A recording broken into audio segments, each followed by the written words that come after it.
Quickie rates increasing. When the Fed has to pull back on money creation, the big fear out of everyone is increasing interest rates.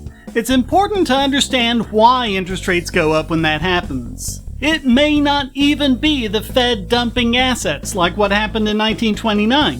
What's happening right now is Jerome Powell is just letting some of the assets mature without rolling them over into new debt. And nothing about that per se will cause interest rates to rise. Interest rates are the price of loans. They rise because of an increase in the demand for loanable funds, or a decrease in the supply, just like in any other market. When Congress runs a $1 trillion deficit, they do this by creating bonds and offering them to investors. That increases demand for loanable funds in the market by a lot. This is what causes the interest rates to rise.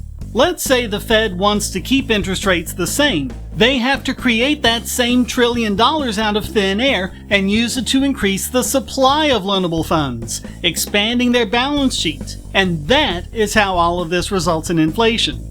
So when the Fed pulls back on their balance sheet, they're no longer creating as much in new loanable funds to meet the spendthrifty Congress's deficits.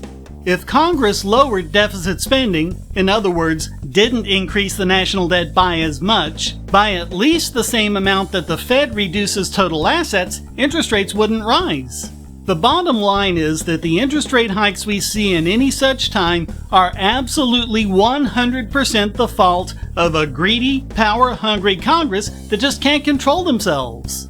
Don't blame the Fed for not continuing to do the wrong thing in debasing the money supply. If you balance the budget, or at least freeze it, then the necessary recovery can happen without interest rates having to go through the roof.